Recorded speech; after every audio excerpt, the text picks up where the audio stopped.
All right, I'm sorry for the repeated connection issues again. Um, I'm going to give you some more news. Now, mind you, in the course of this, I'm not going to get through all of it. There's easily 20 to 30 interactions with police that are recorded just on this YouTube.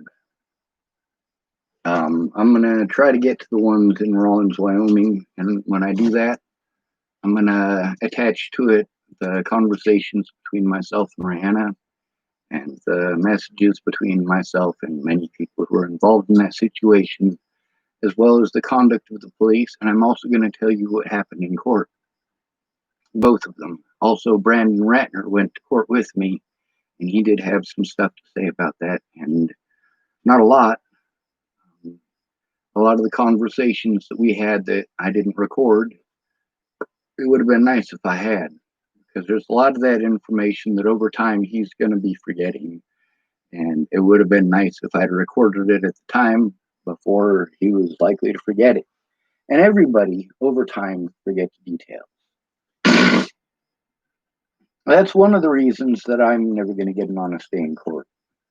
Also, a lot of people, the details that they remember, um, well, they become slightly askew.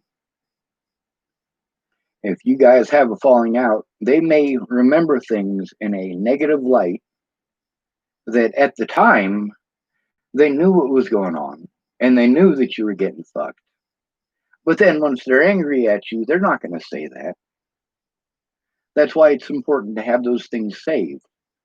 Miss Peaches is pissed off at me because I recorded our conversations. But those are things that she should have said in court and she should have spoken out about instead of being a coward about it. The same thing with Katie Cahill. Every time somebody tried to play victim with me, I made videos talking about what shitty people they are. If you're going to treat me that way, I'm going to treat you back that way. I didn't used to be that way. When I could leave the situation, I did. With the situation with Natalie, I wasn't allowed to walk away. To this day, I haven't been allowed to walk away. It has destroyed and infiltrated every single portion of my life, every friendship, every relationship, my ability to take care of myself, my ability to see my loved ones, my ability to even have my own income to feed myself. I mean, this has affected me in so many ways, physically, mentally, and financially. And the fact that the police, at every step of the way, put roadblocks in front of me. The police themselves going out of their way to make sure that the harm against a disabled person doesn't come forward to the public until there are people that really just don't care anymore. You have already been cut off from Facebook and incarcerated for crimes that were never committed and repeatedly harmed enough and forced into situations where you didn't have the ability to communicate, that people just lost interest. You didn't get to tell your part, but you have to take the abuse over somebody else's slander for the rest of your life as a result of it. Meanwhile, I still do the things that I used to do to the best of my ability. I still help people when I can. We all need help, all of us. Some of you just don't recognize that because you have a lot of help. The people with the most help are the ones who talk about how they did it themselves. None of you did. Candace wouldn't have gotten where she was and into the position where she could actually take care of herself if it hadn't been for her being able to save up some money while she was with her supposedly abusive ex. Now, I say supposedly because she says he was abusive, but I wasn't there. It's a good lesson to learn.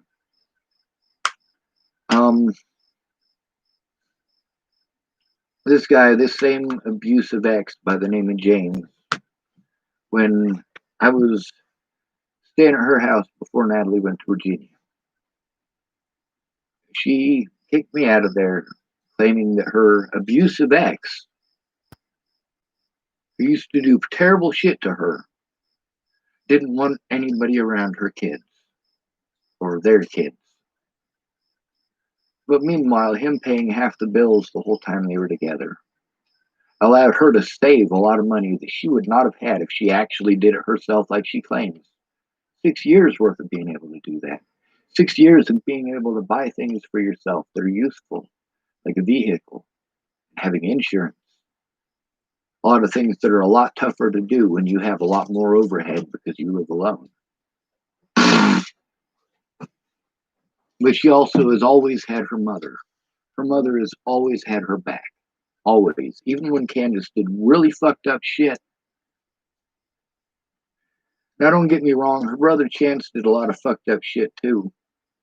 But you know, he was one of the few people that was willing to pay his penance for his crimes.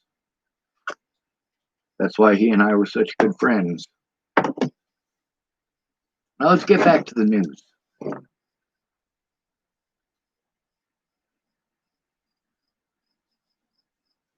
I won't do it because I will not wind up ending up in another facility like that. I won't do it. I'd rather take my chances. I think it's very wrong what they're doing for people that are mentally ill and do need help. And she's a former nurse. I know that the staff is overworked. On the MHTs, the nursing staff, everybody. I know that the patients are not getting the proper care that they should be getting there.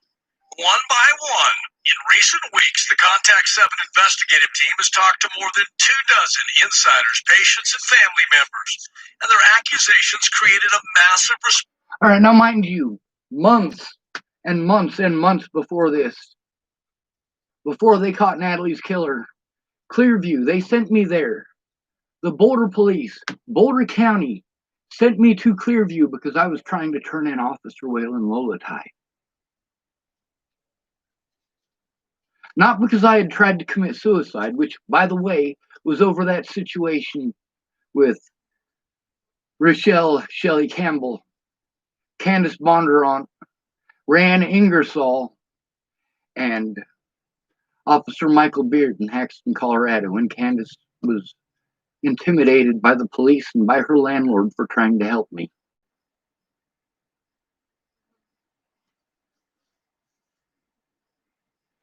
I just wanted people to leave my loved ones alone, and with the police doing it too. And this is not the first time the police had done this. This is probably, by the time that the police intimidated Candace, they'd already done this on at least 10 other occasions. They intimidate the witnesses, scare them off, or refuse to try to talk to them. Make any excuse they can not to look at the evidence. Oh, it'll be safe, you'll still have it. No, I need you to look at it.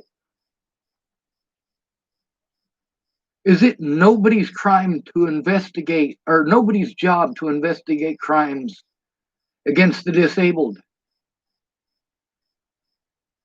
Is it nobody's job to help a disabled person get heard?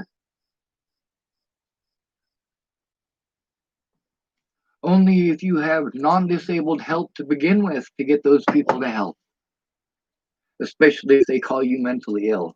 Now, this Clearview shit that they're talking about here, they're going to start going into how most of these people were basically picked up. Most of these people who work there were basically picked up from Walmart and convenience stores, places like that.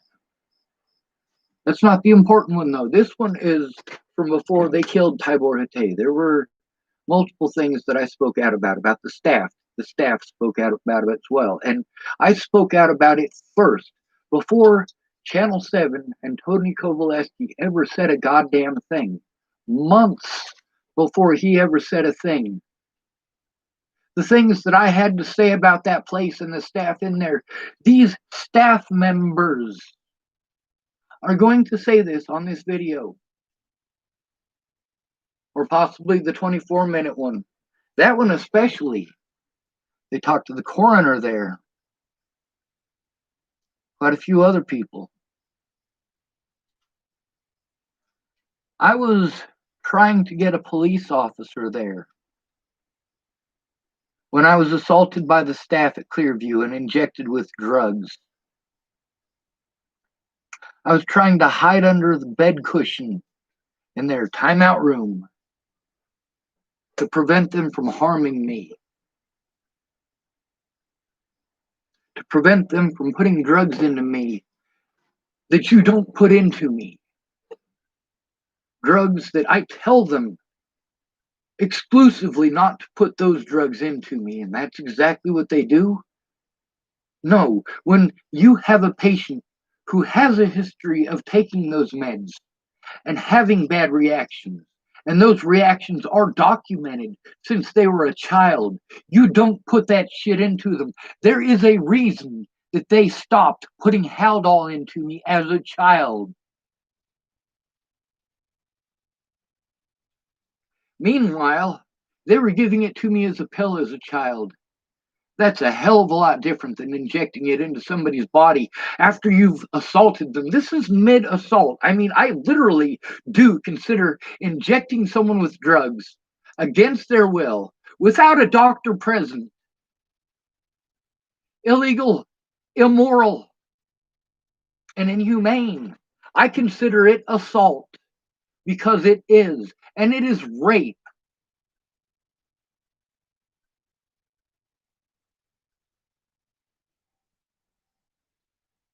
They are forcing foreign objects into your body and forcing dangerous chemicals into your body, into your bloodstream. By putting Ativan into me, they could have literally killed me. And that was one of the drugs that I explicitly told them as well. Don't put that in me.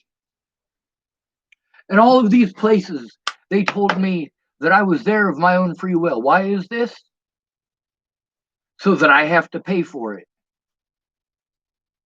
When they tell me that I'm there of my own free will, I tell them that I'm leaving. And then they tell me that I'm no longer there of my free will.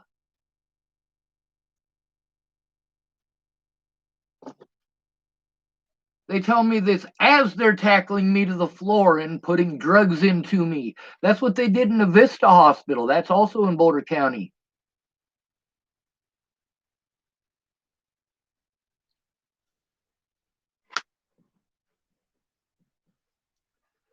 What Clearview was doing was a continuance of what they had done at a Vista Hospital. At a Vista Hospital, I was trying to get someone there so I could make a report against Officer Waylon Lolatai, who Denver 7, Tony Kovaleski, did a whole fucking segment on. And Clearview, he did a whole segment on too. Matter of fact, several segments. This one right here is just about them fleecing the American public to get these Medicare and Medicaid money for holding them longer than they need to be there. There is no one-on-one actual counseling. Now, I did get one-on-one counseling. Do you know why? Because I connected with some of the staff there on a human level. But I also connected with the people who were in there on a human level. I was able to help people in that institution out better than the staff were because I grew up in places like that with people like that. I know these people's problems when I walk into the place. That was my second home growing up, and in many cases, my first home, Child Study and Treatment Center. I was there for a very long time. Fort Logan, I was there for a very long time. Fort Logan was like 7.5 months. Centennial Peaks was like 3 months. Child Study and Treatment Center, I want to say that was like a month and a half or a year and a half. And I know for a fact that being in Fairfax Mental Hospital, that's the one that Patch Adams was in, by the way, at the very beginning of that movie when that dude can't go to the bathroom because of the fucking squirrels. Yeah, I was in that mental hospital, East Wing and South.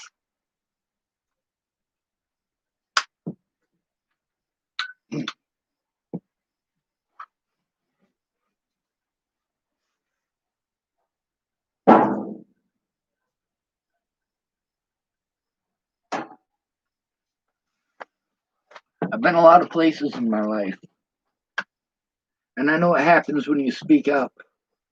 I want you guys to watch One Flew Over the Cuckoo's Nest.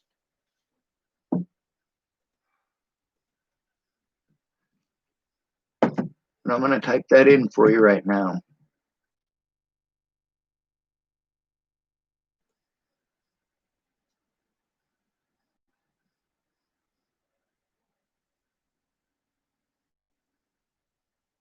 It's with Jack Nicholson.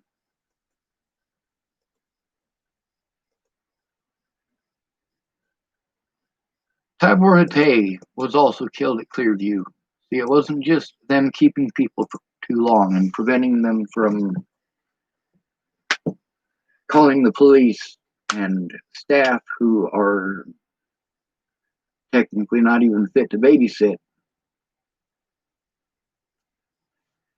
They don't know what the fuck they're doing or they're administering, and the head charge nurse is, well, you get to talk to her. She doesn't. On Tony Kovaleski's thing, he tries to talk to her, and I have her name, by the way. He doesn't say her name, so I might, well, my stuff that has it written on it is actually up at low income, whereas I'm in my trailer. I live in my trailer. I don't live in low income. It's going to waste. Somebody else should live there. But I need the address. All this time not having an address, having my address taken from me, so I have to depend on other people for mail, and they may or may not answer the door. And if they don't, that's not my fault.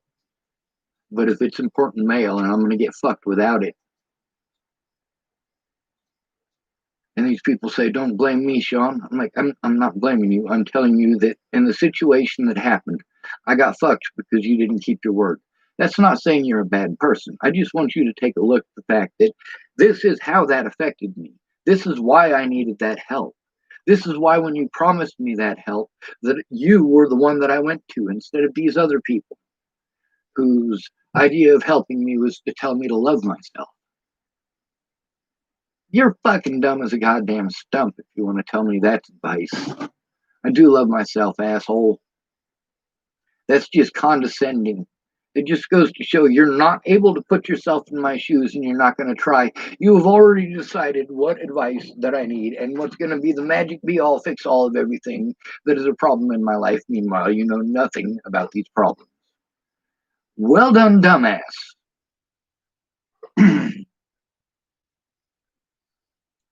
But I want to get to the part where they kill people.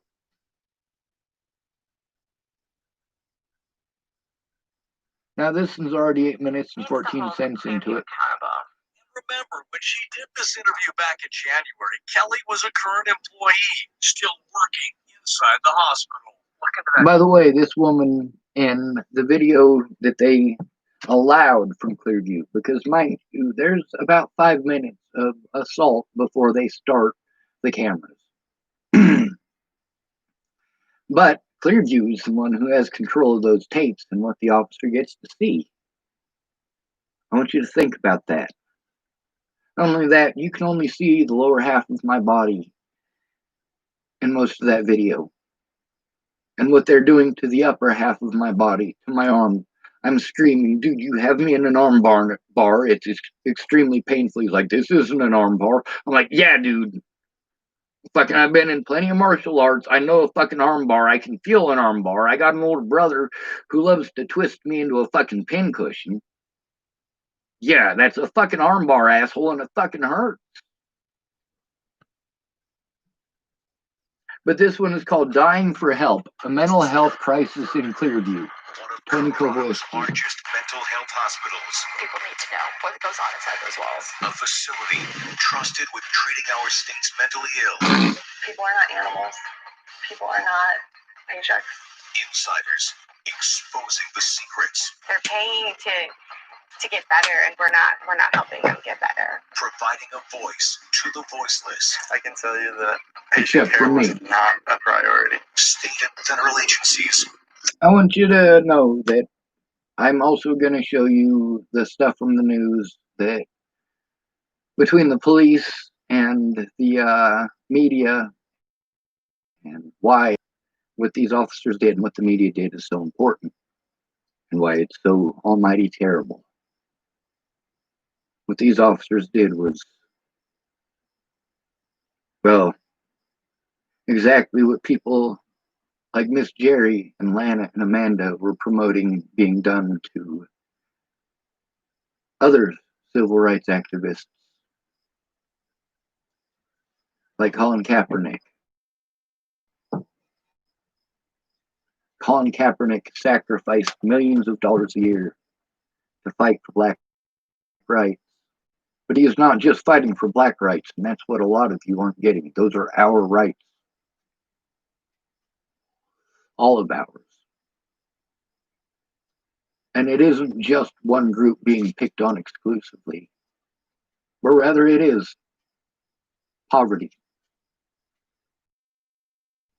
Well, these criminal acts that these officers committed against me, they all laughed in my face, threw away my reports in front of me, or threw them back at me. Had the officer that I wrote the report about bring it back to me and laugh in my face. Told me that I can get a civil lawyer when I get out. And then they ship me to somewhere else.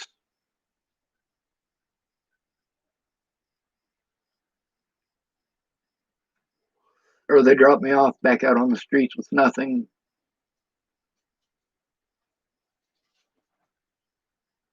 I broke the law to try to force a court date where I could speak out against those officers and the things that they did.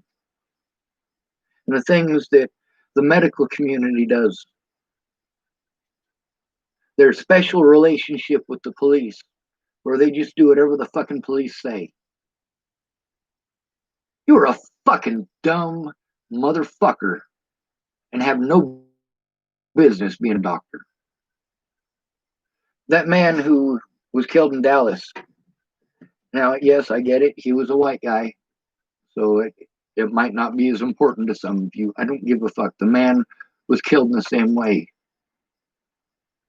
He was scared shitless that they were going to kill him, and they did. And they laughed about it while they did it. Just like in the first video, those two officers, you look at all the videos from that and all the information, you'll actually get to hear those officers and some of the recordings of that incident making fun of the man that they killed. This is Boulder Police Department. This is all of Boulder County. This is why, specifically why, officers like Officer Burke, who is supposed to be involved in Natalie's case and did not do his job, and Waylon Lolatai, who had a history of doing this in Denver, were hired in Boulder County. Boulder County hires exclusively crooked cops. If you are not crooked, they don't want you.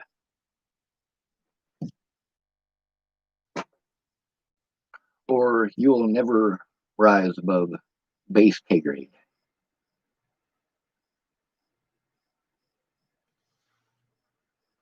I mean, there's officers there I like Jenny Paddock and Officer Ramos, but when it all comes down to it, it's the good cop, bad cop thing, and they get to be the patsies. See, they had good relations with the homeless. So when someone like Officer Steinman would charge you with a crime that you didn't commit, and there's nothing you can do about it because his camera is magically off. This is one of the few police officers who is ordered by the courts to wear a body camera, and he kept on breaking it. His camera broke more than any other officer in Boulder.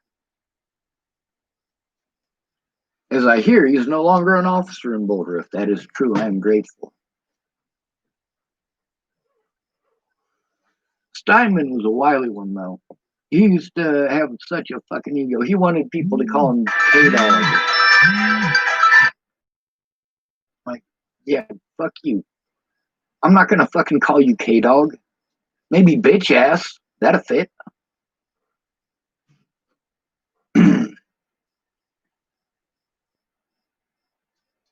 Mind you, I was homeless in Boulder for 7 years. I got to see the atrocities that happen to the homeless people. And I'm going to tell you, if you want to pretend this is only happening to black people, you're a fucking asshole. I got 800 corpses deep and homies and loved ones that can testify that this ain't just happening to black people. What is the common denominator in most of these cases? Poverty.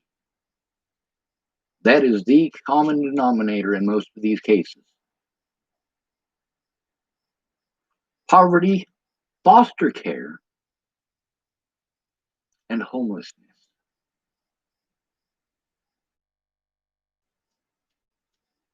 And I see black people who are homeless having these things happening to them and dying of these things. Oftentimes, you wake up in the morning, you go to make your rounds, and there's dead people. They just fucking froze to death. They didn't have a blanket, and the cops are all surrounding them with their flashy fucking lights. You didn't want to see that going to the Boulder Public Library. You just wanted to go get warm for a few minutes.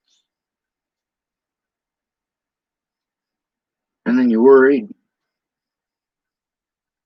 You wonder if it's one of your loved ones, and it really is. That homeless community there is pretty tight. A lot of people want to pretend they don't even know who I am now. Well, fuck you. I'm standing up to these people, and you're not. You're victimizing the victims and then playing victim. What, you think just because I fight back that makes you a victim? No, I'm going to fucking defend myself. That is the right of every human being. If you are attacked, defend yourself, by God's fucking sake. Especially if you are homeless and being attacked by who? College kids, or mostly the police. Black kids are taught you don't run, you don't carry a weapon. But as we have seen, it doesn't matter if they don't run and don't carry a weapon. They're going to get killed anyway.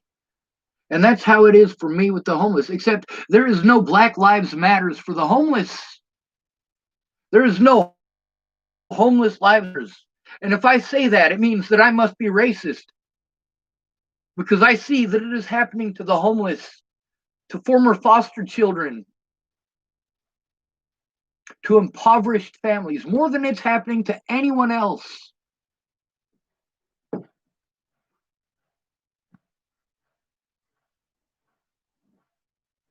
Growing up in foster care was hell. Some of the foster homes were great. Some of them I got raped in. Now I want to play something for you about the medications in the care system. But I guess I should allow... Forced to respond. It shouldn't take the news media to make something happen. Patient deaths. I was trying to get the media to listen for months before this, including Channel 7. One might conclude Clearview tried to cover up his death. I think they did. I think they gave us misinformation. If these allegations are true, people ought to be going to jail. Tonight, a Denver 7 That's what I said. Clearview needs to be shut down. Dying for help. Mental health crisis in Clearview. Now from our Denver 7 studios. I know people in Chief chapters who have been to Investigative Clearview and they won't talk Tony about it. Kovaleski. Good evening. What you're about to watch started with a single phone call. A dad concerned for his son. A dad recognizing something was really wrong. What followed was a tidal wave of insiders wanting you to know the secrets behind the walls of Clearview behavior. Meanwhile, some of those insiders took part in the abuse that I endured in there. And I called Channel 7, Channel 9, every station there was, months before that. And some of these situations almost a year before that. And they didn't want to listen to me. Now, after all this, I'm going to post up some of the news stuff from when Natalie died, or when she disappeared.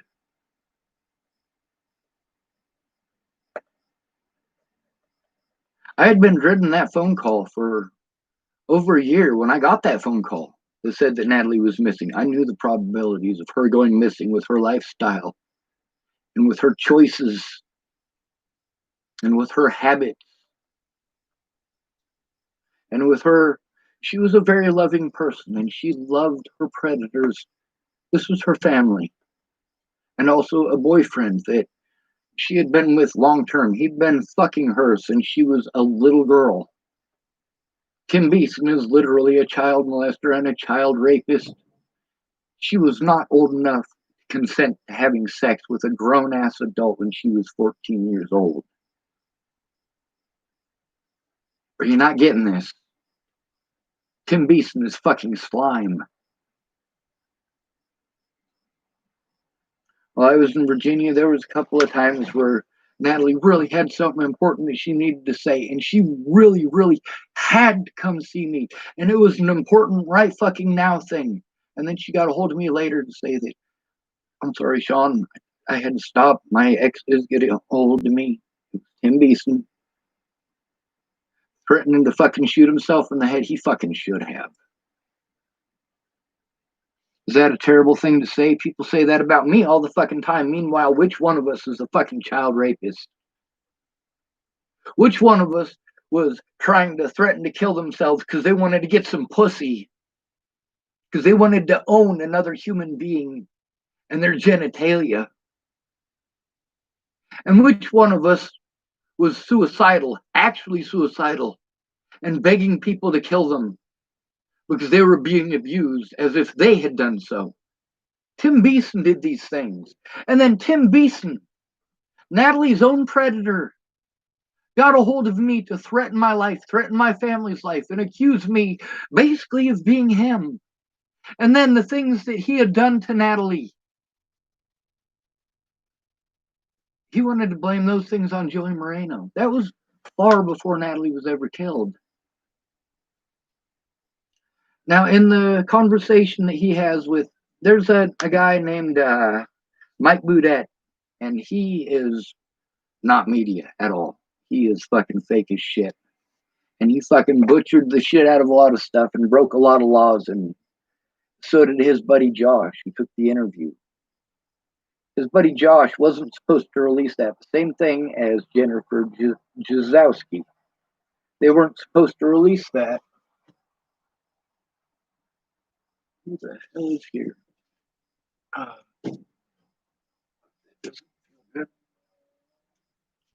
Both of those people promised me that they were going to get those reports to the police, who wouldn't take them from me in their entirety.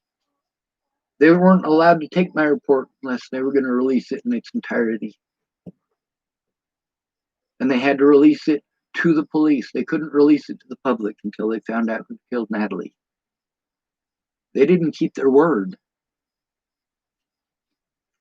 I tried getting a hold of Channel 7. I tried getting a hold of Channel 9 about Waylon Lolatai, about the assault, about the threats, about Tim Beeson and Ted Bollinger and that email and everything that actually happened. About the fact that I did go to people for help, and these people aren't willing to come forward. I literally have to subpoena them to court to get them to tell the truth. Meanwhile, my public pretenders aren't going to do their fucking jobs. They just want to get me off their fucking desk so they can get on to the next guy. And with my case, it was a very special case because so many law enforcement officers and judges had already done wrong things to begin with.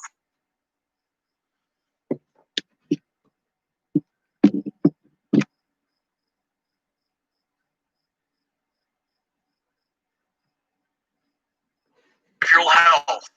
These faces, their voices, contributed to 7 months of reports by our investigative team, the state confirming their stories pressured regulators to respond. Earlier this week, they moved to revoke the... Meanwhile, some of the charges that I have on me are for assault in Clearview, because what they did that killed these people, they were trying to do to me. We're trying to get the police there because these people were breaking the law. And I tried to speak out and nobody would listen. They wouldn't allow me to speak to an officer. I tore the phone off of their wall because it wouldn't allow me to dial 911. So they assaulted me and drugged me, and then made fun of me for continuing to try to get a police officer there. And they assaulted me some more, and yeah, I flew across the fucking room. They pumped me full of Haldol and fucking Ativan. Oh my God, you don't want to do that. The Benadryl doesn't help any. And by the way, that'll fry your brain for a good 6 to 8 months if you ever recover from it. That's a B-52, buddy.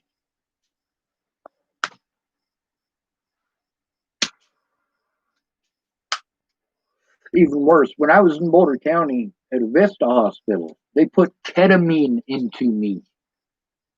Ketamine, because I was trying to get cops there. Take my fucking report. They said, oh, we can't, it's out of our jurisdiction. Meanwhile, with Zaid Atkinson, they made a special fucking thing for that, didn't they? Yeah, we'll have a Longmont officer do it. That's out of jurisdiction, isn't it? They can do it for him, but can't do it for me. Oh, yeah, that's because I'm not black. There's no Black Lives Matters for homeless people. Homeless people are a lot easier to victimize than black folks. I guarantee you that. I have seen it with my own 2 eyes. Unless there is a black person who is homeless. And I have seen that with my own 2 eyes. Yes, if you are black and homeless, the police are unfucking relenting in places like Boulder and Denver, Colorado.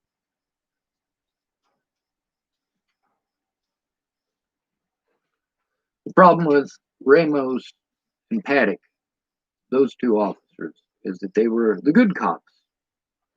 When the bad cops would charge you with illegal bullshit and do everything in their power to prevent you from being able to go to court, prevent you from even talking to your witnesses by incarcerating any witnesses that are willing to come forward, any witnesses that go to the police station to say, hey, this is what happened. Well, you're all under arrest. We will arrest you all within 24 hours of this, guaranteed, and nobody's going to give a holy goddamn about it. If you make us do that to you more than twice, make us. Think about that. If you make us do that to you more than twice, then we're just going to cream the fuck out of your name and accuse you of a bunch of stuff in the Daily Camera. Congratulations. The Daily Camera is a propaganda newspaper for the Boulder Police Department. That's what they do.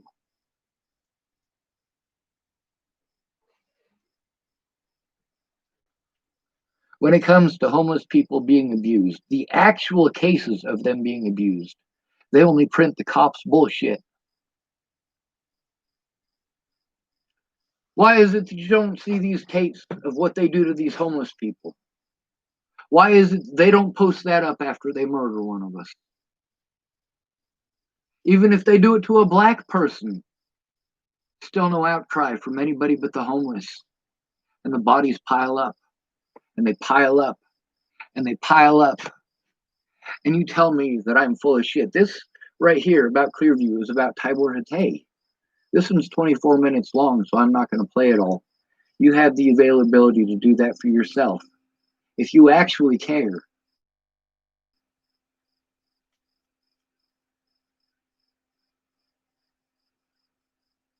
This is where they sent me when I tried to turn in Officer Lolatai. In Clearview, obviously, by these people who work there's own words, the staff in that place did what it is that people wanted to call me a liar for saying that they were doing. People wanted to say that I was schizophrenic to justify the things that they did, things that later killed people. If these people at Clearview had been incarcerated for what they did to me, instead of getting away with it because of the term mentally ill, they would not have been allowed to kill people because what they did that killed those people was illegal to begin with. Even if it doesn't kill you, it's illegal. But they didn't just do that at Clearview. Everywhere that police threatened, harassed, and intimidated me,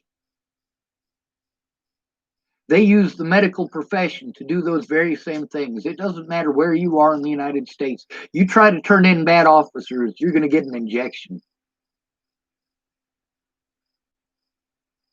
See, that's the thing about Clearview, is that is protocol nationwide. It's the unwritten rules of if the police say so. kind of like the unwritten rule of if the teachers won't allow your kid back in school unless he's on Ritalin, then you got to go con a doctor into feeding your kid drugs that your kid doesn't need. And your fucking teacher needs to get it through a fucking thick fucking skull, or his, that children are fucking children. If you can't create a structured environment where you can keep them entertained, and that's the thing about me. I had teachers who were great at being entertaining, and that is how you learn the best. There's a reason that when people weren't able to write, they told oral stories. Fucking bugs.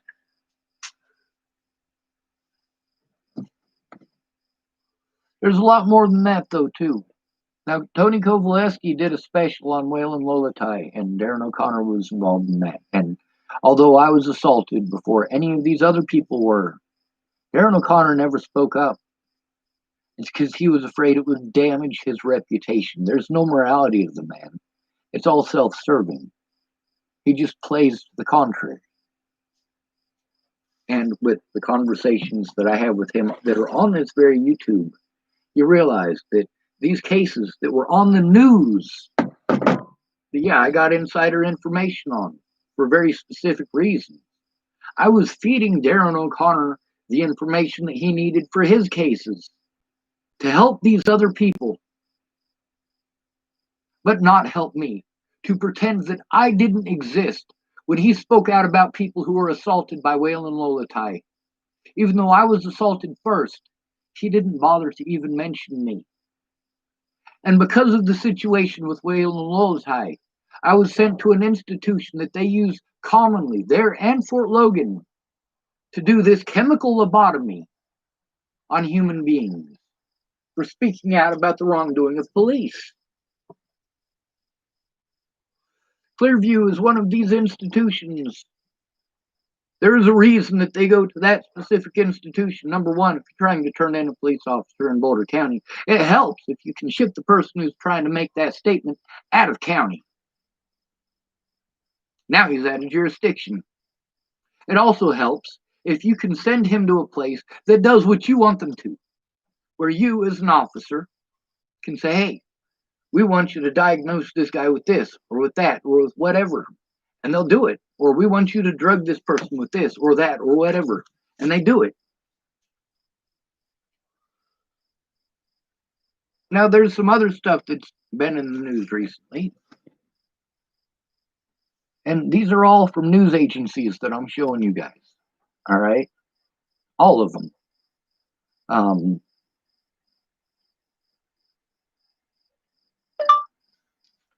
Happens when you try to turn in a police officer.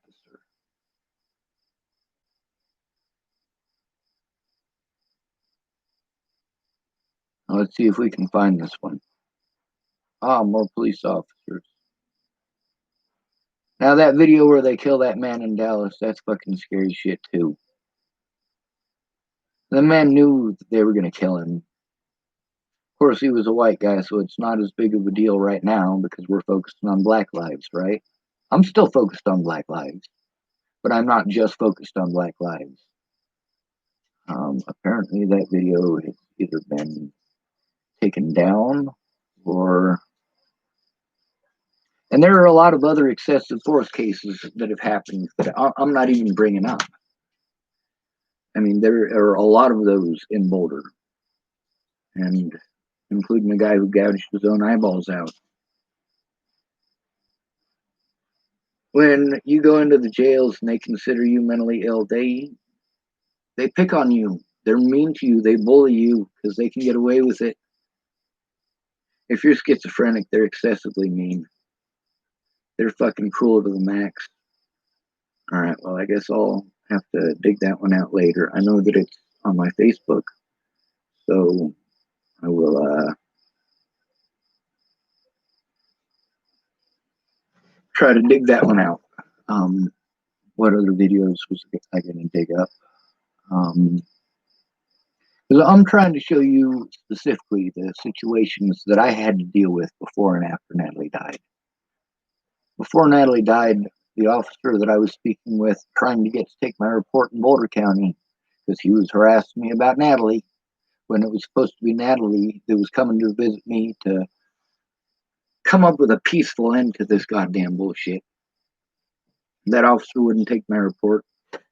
He didn't care. And he wasn't the first one either.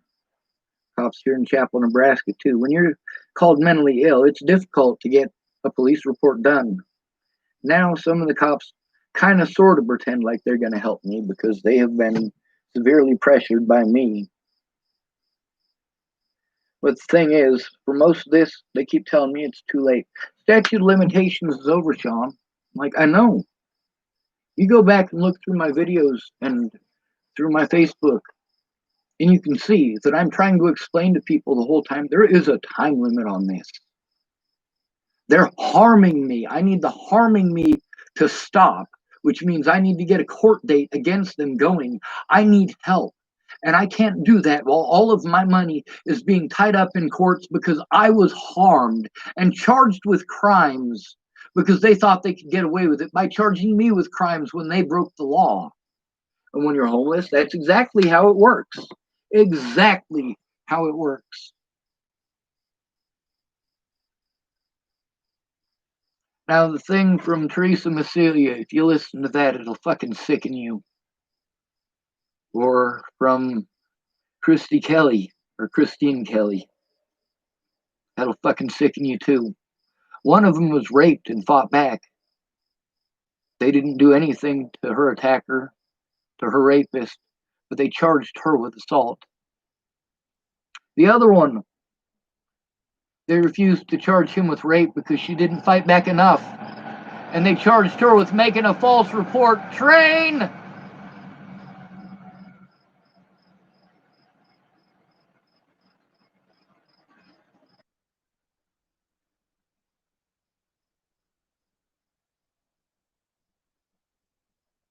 There's also the stuff that was in the newspapers while I was there, and I'm not even going to get close to covering that in this video. I mean, Colorado's own papers, counties I was in, are the top 5 most crooked counties in Colorado.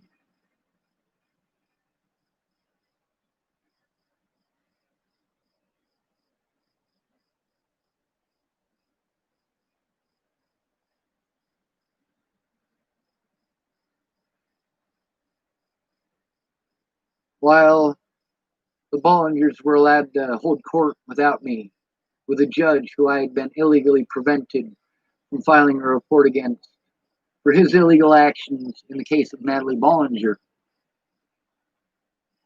for the undue risk that he put her in and myself through negligent actions on his behalf.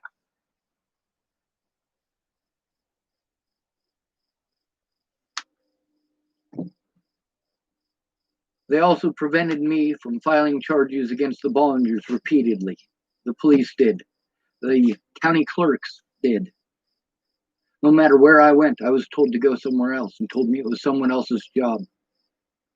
They'd tell me, oh, you have to call their superior officer first. I call their superior officer. That gives them a heads up. And that allows them to destroy evidence or come up with a cover up. Start covering it up and come up with a good lie. Holy fucking shit.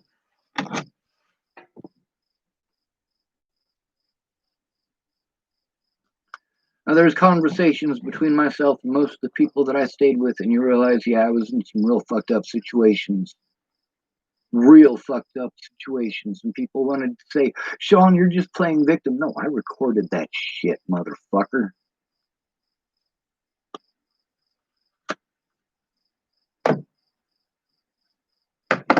I recorded the drugs and the addicts and the cops, security guards, witnesses, situations.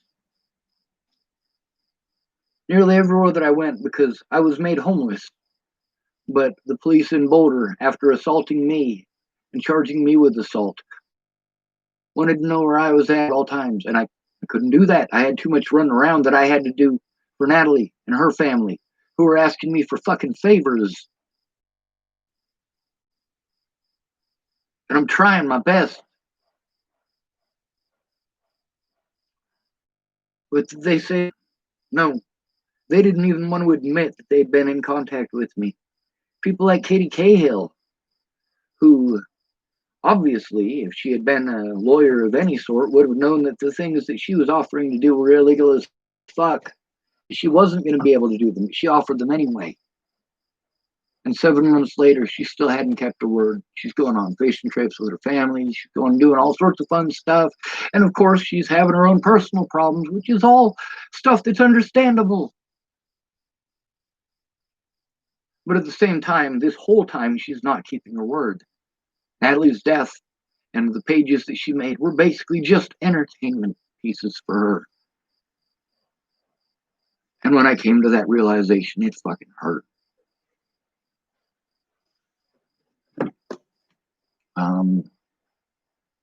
Here's another one that I'm going to play for you.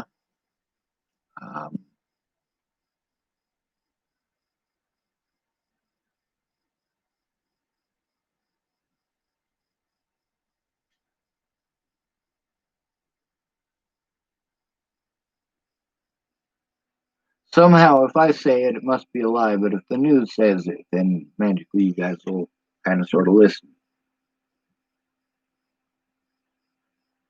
This is from ABC News. And there's a lot of these. There's literally hundreds of witnesses. I'm going to pick this one. It's a shortened version. The whole thing is like 28 minutes long or something. Oh, little fucking mouse. Tried to scare him out of my trash pile. Here's the medications they injected me with, by the way. We want to start with something different tonight. A roll call of sorts, a sea of faces. Beautiful kid survivors.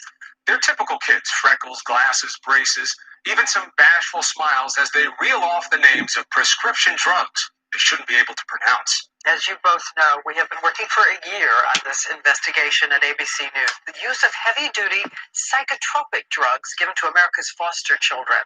As a new governmental report says, sometimes even infants. And of course, these are children already traumatized by abuse, neglect, and abandonment who tell us what they most want.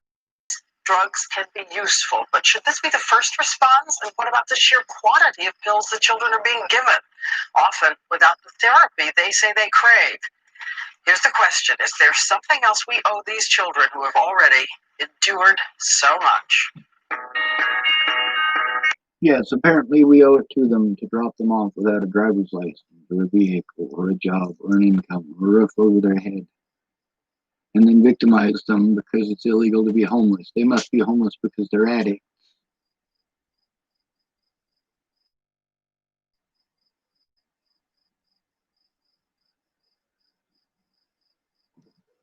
My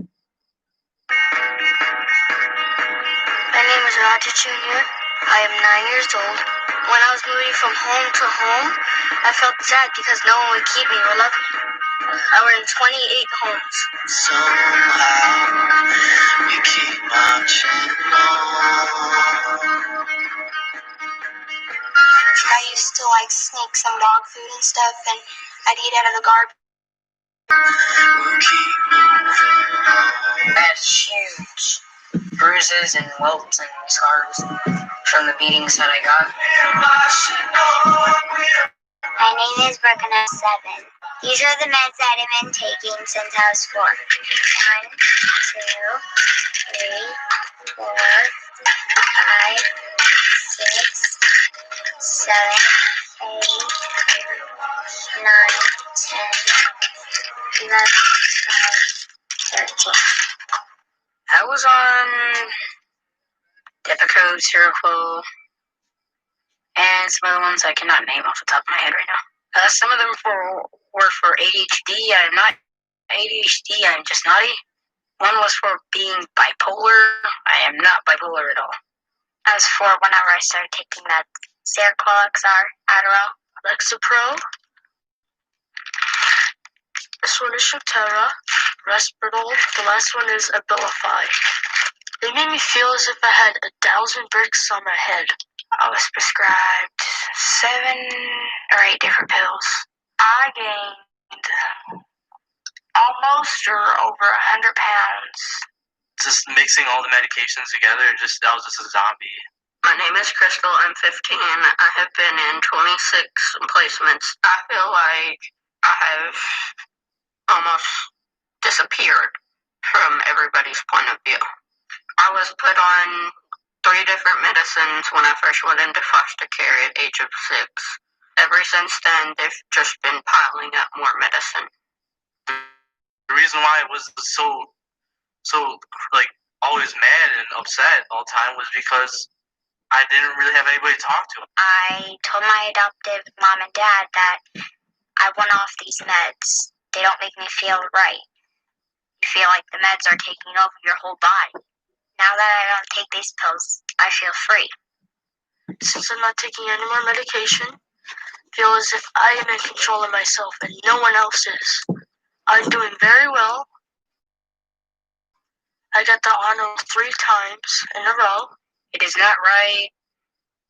People that are over medicating the children, you should stop it right now. What I really want people to know is that you can make it through the process as I have. Even though you're in foster care, you should never give up and always have hope. And you turn 18 and you don't care about them anymore. And these fucking things got.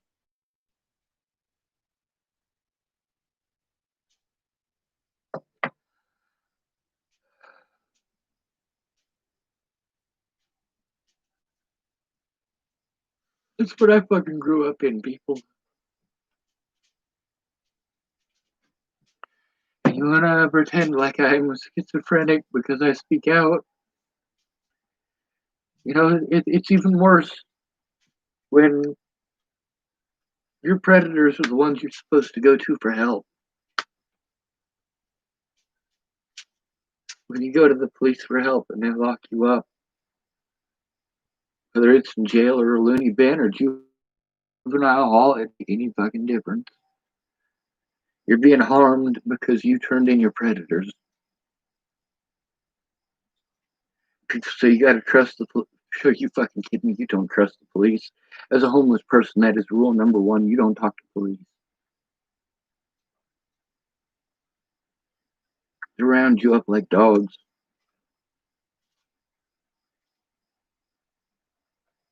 That's what you got to look forward to. You got to look forward to all the shit that I'm explaining to you. That's what you have to look forward to when you're a kid in the foster care system. These druggings. You hear how it's making these kids react exactly how I told you and the doctors at the time. Don't put these drugs in me. Nearly all of the drugs that they just named off I've taken.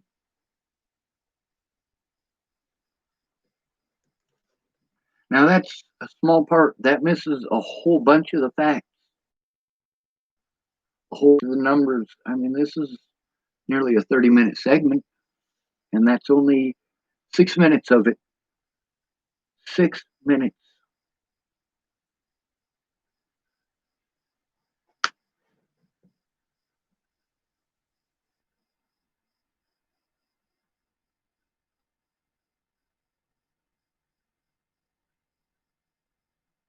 Let's see if this next one's here. There's a pretty one on here. Try Facebook.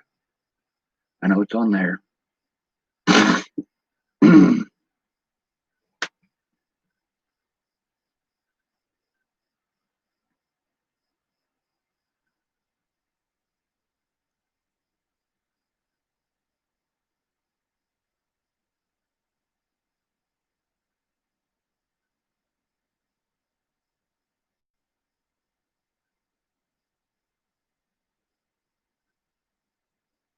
All right. Now, it's an actual YouTube video as well. Go to posts.